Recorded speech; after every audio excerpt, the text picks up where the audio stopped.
Pada video ini kita akan membahas 5 jebakan pada pertahanan Sisilia. Pertahanan Sisilia diawali dengan langkah E4, kemudian hitam menjawab dengan C5. Jebakan yang pertama dapat dimainkan pada pertahanan Sisilia variasi Natsdorf. Setelah E4 dan C5, kuda F3, pion D6, pion D4, C makan D4, kuda makan D4, kuda F6, kuda C3, dan A6. Variasi Natsdorf adalah salah satu variasi yang paling populer dan paling banyak dimainkan pada pembukaan ini. Setelah mencapai posisi ini, langkah lanjutan yang sering dimainkan adalah gajah G5. Hitam merespon dengan pion ke E6, putih pion F4, kemudian salah satu jawaban yang dapat dimainkan hitam adalah kuda B D7. Lalu putih biasanya melanjutkan perkembangan dengan menteri F3 yang merupakan variasi utama dari lanjutan Sisilia Natsdorf ini. Kemudian, putih dapat mencoba langkah lainnya yang sedikit tricky, yaitu dengan gajah C4. Langkah gajah C4 ini tidak terlihat aneh ataupun mencurigakan sama sekali, karena putih mengembangkan perwiranya secara normal. Tetapi langkah ini juga memiliki tujuan lain, yaitu merancang sebuah jebakan untuk hitam. Langkah ini memancing hitam untuk menyerangnya dengan pion B5. Majunya pion ke B5 untuk menyerang gajah putih ini merupakan langkah yang natural yang menjadi ciri khas dari langkah-langkah hitam pada pertahanan Sisilia. Di sini putih dapat mengorbankan gajahnya dengan memakan pion E6. Pion makan gajah dan kuda putih balas memakan E6. Kuda putih di E6 ini menyerang menteri hitam, dan menteri hitam harus tetap menjaga petak C7. Karena jika kuda putih ke C7, akan bisa menggarpu raja dan benteng hitam. Kemungkinan menteri hitam akan berpindah ke B6 untuk menghindari dari serangan kuda dan tetap menjaga petak C7. Pengorbanan gajah putih tadi belum terlihat jelas tujuannya, karena langkah kelanjutan dari serangan putih belum dapat diduga. Tapi coba kita lihat bagaimana lanjutannya. Kuda D5. Kuda ini kembali menyerang menteri hitam dan juga menambah tekanan pada petak C7. Sehingga hitam dipaksa memakan kuda yang merepotkan ini. Menteri memakan balik dan menteri mengancam benteng hitam di sudut A8. Jika menteri hitam melakukan skak pada raja putih dengan menteri E3, tidak masalah bagi putih karena rajanya masih dalam keadaan aman, hanya tinggal bergeser ke F1 dan tidak ada serangan lanjutan dari hitam. Dan di langkah berikutnya, menteri hitam ini akan dengan mudah diusir dari wilayah putih. Misalkan saja dengan benteng E1. Kita kembali. Terancamnya benteng hitam di A8 ini ditutup saja dengan gajah B7, sekaligus menyerang balik menteri putih. Di posisi ini, putih memiliki langkah paksaan yang sangat kuat. Coba pause video ini dulu untuk menebak langkah tersebut. Putih melanjutkan ancaman-ancamannya dengan kuda C7, menggarpu raja dan benteng hitam. Raja hitam sudah tidak bisa bergerak kemana-mana lagi. Maka menteri harus makan kuda. Menteri E6 skak, gajah menutup ke E7, dan menteri makan E7 skak mat. Kita beralih ke jebakan yang kedua. E4, C5, kuda F3, kuda C6, D4. C makan D4, kuda makan D4, kuda F6, kuda C3, G6. Ini adalah pertahanan Sisilia variasi naga yang dipercepat, atau dalam bahasa Inggris disebut Accelerated Dragon. Putih melanjutkan dengan kuda makan kuda untuk memusnahkan kuda hitam di C6, yang menjadi defender bagi petak E5.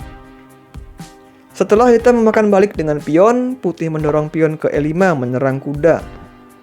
Kuda hitam harus pergi, tetapi tidak ada petak yang bagus untuk ditempati kuda ini. Kuda hitam ini dapat ditempatkan di G8 atau H5. Tetapi petak-petak tersebut merupakan petak yang pasif bagi kuda. Hitam bisa mengorbankan satu pionnya untuk menukarkan kuda yang pasif ini dengan kuda putih. Dengan kuda D5, kuda makan kuda, pion makan kuda, menteri makan pion, menteri mengancam benteng. Benteng bergeser ke B8 untuk mengambil lajur terbuka. Hitam telah mengorbankan satu pionnya untuk membuat perwira-perwiranya menjadi lebih aktif. Salah satunya benteng di B8 ini. Dan hitam dapat memainkan gajah B7 di langkah berikutnya. Hitam seolah-olah mendapatkan kompensasi dari pengorbanan pionnya tadi. Tetapi putih mempunyai sebuah taktik yang tidak biasa. Pion E6.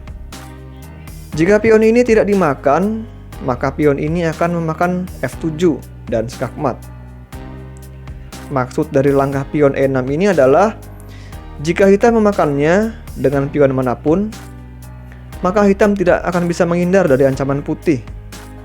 Sebagai contoh, jika putih memakannya dengan pion F, menteri putih ke E5 dan double attack pada kedua benteng hitam. Dan tidak ada cara bagi hitam untuk mengantisipasi ancaman ini, sehingga hitam akan kehilangan salah satu bentengnya. Sekarang jebakan yang ketiga, yang dapat dimainkan pada Sisilia variasi naga atau classical dragon. E4, C5, kuda F3, pion D6, pion D4, C makan D4, kuda makan D4, kuda F6, kuda C3, G6. Putih memajukan pion ke F4 untuk mempersiapkan pion E5. Langkah yang biasanya dimainkan hitam adalah melanjutkan rencana fianchetto gajahnya dengan gajah G7. Dan jika itu dimainkan hitam, putih dapat mendorong pion ke E5 untuk menyerang kuda. Sama seperti contoh sebelumnya, ini menyebabkan kuda hitam di F6 harus berpindah ke petak yang kurang bagus baginya. Pion E5 putih ini tidak hanya menyerang kuda, tetapi juga siap untuk maju ke E6 untuk merusak struktur pion hitam di petak terang. Coba kita analisis jika kuda ke G4 mencoba mengancam pion E5.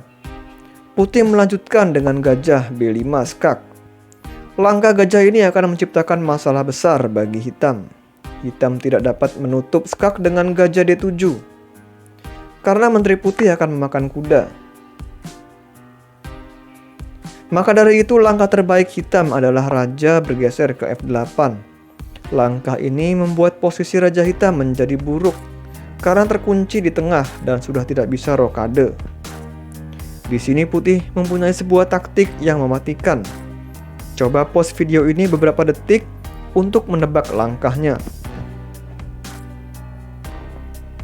Putih dapat memenangkan permainan dengan kuda E6 skak.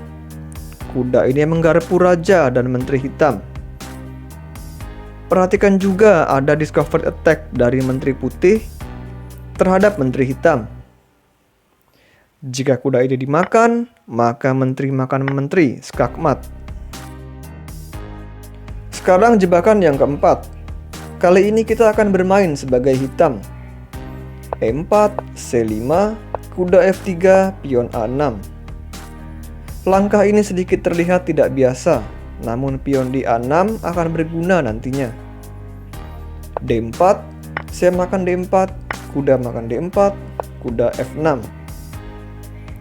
Jika putih mendorong pion ke E5 untuk menyerang kuda, ini adalah sebuah kesalahan. Karena hitam akan menjawab menteri A5 skak, double attack pada raja dan pion putih. Sehingga putih tidak memajukan pion, putih melindunginya dengan kuda C3. Dan hitam dapat melanjutkan dengan pion E5, langsung menyerang kuda putih. Salah satu kegunaan pion di A6 ini adalah mencegah kuda untuk ke B5. Kebanyakan putih memundurkan kudanya ke B3, kemudian hitam bermain agresif dengan gajah B4, memimpin kuda yang menjadi defender bagi pion E4. Maka putih harus menjaga pionnya tersebut. Ambil contoh gajah D3, dan sekarang hitam dapat memajukan pion pusat D5. Dan setelah pertukaran, hitam dapat menguasai area pusat dengan pionnya. karena putih sudah tidak memiliki pion di pusat lagi. Dan juga kuda putih di C3 diancam 2 perwira hitam. Putih menambah penjagaan pada kudanya ini dengan gajah D2. Memang hitam belum memenangkan permainan, namun hitam dapat menukarkan kudanya terlebih dahulu untuk menciptakan pion tumpuk di lajur C. Gajah kembali ke D6. Di posisi ini tidak terlihat ancaman-ancaman yang mematikan. Permainan masih terlihat datar-datar saja. Namun yang menjadi keuntungan bagi hitam adalah tidak adanya pion pusat putih dan terciptanya pion tumpuk putih di lajur C. Ini membuat posisi hitam menjadi lebih nyaman. Jadi hitam belum sepenuhnya menang, tetapi kelanjutannya akan sangat memudahkan hitam untuk meraih keunggulan. Sekarang kita lihat jebakan yang terakhir. Masih memegang buah hitam, E4, C5, E6, D4, C makan D4, kuda makan D4, A6. Pertahanan Sisilia variasi Paulsen. Di sini langkah populer putih adalah kuda C3. Hitam melanjutkan perkembangan dengan menteri C7. Selanjutnya putih giliran melangkah. Tidak sedikit yang memainkan gajah E3. Karena langkah gajah E3 ini biasa dimainkan pada variasi lainnya seperti variasi Natsdorf ataupun Sisilia Naga. Dengan lanjutan pion F3, menteri D2, dan rokade panjang. Dan nantinya akan menyerang lewat sayap raja. Karena ide seperti itu sering dimainkan pada Sisilia variasi yang lainnya, maka putih mencoba menerapkannya pada Sisilia variasi Paulsen ini. Tetapi ini merupakan kesalahan bagi putih. Hitam melangkahkan gajahnya ke B4. Bersama menteri menyerang kuda putih di C3. Kalau gajah di E3 ini mundur lagi ke D2 untuk menjaga kuda di C3, berarti akan membuang-buang tempo dengan 2 kali melangkahkan gajahnya. Maka sering putih melangkahkan menteri D2. Hitam dapat memainkan kuda F6 mengancam pion. Ingat kuda di C3 dalam keadaan dipin oleh gajah. Jika putih mengusir gajah hitam dengan pion A3, kuda hitam bisa langsung mengambil pion di E4, langsung mengancam menteri dan kuda secara bersamaan. Kuda di C3 tidak bisa memakan kuda hitam karena sedang dipin oleh gajah.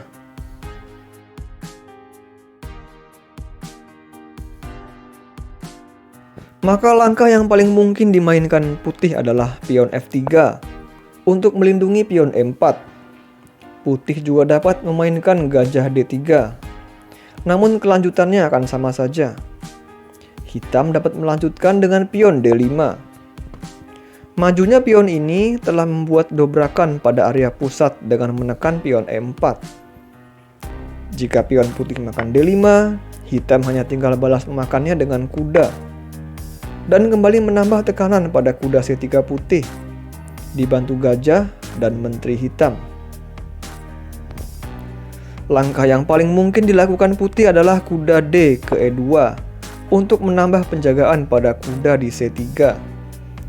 Tetapi ini adalah langkah yang pasif karena kuda ini akan menutup jalan bagi gajah petak terang putih di F1.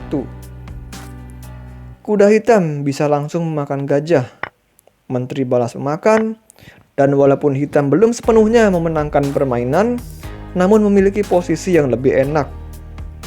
Hitam masih memiliki sepasang gajah yang sangat bagus untuk posisi terbuka seperti ini. Dan putih tertinggal dalam perkembangan karena mundurnya kuda ke E2 tadi, yang juga menutup jalan diagonal gajah terang sehingga gajah ini sulit untuk keluar. Kita kembali ke posisi sebelumnya. Tadi kita sudah lihat jika pion makan D5. Sekarang bagaimana jika gajah D3 untuk memperkuat pion E4 putih? Tetapi di sini hitam mempunyai langkah-langkah pion pusat yang mematikan.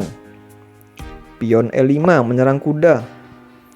Dan kemanapun kuda ini akan berpindah, misal ke B3, hitam terus memajukan pionnya ke D4. melakukan garpu pada 2 perwira putih. Dan putih akan kehilangan salah satu perwiranya. Sekian pembahasan pada video ini, semoga memberikan manfaat bagi kita semua. Jika kalian menyukai pembahasan dan analisis pada video ini, silakan like video ini dan subscribe juga channel Sahabat Catur agar channel kami dapat lebih berkembang dan bermanfaat bagi seluruh penggemar catur di Indonesia. Terima kasih telah menyaksikan dan sampai jumpa.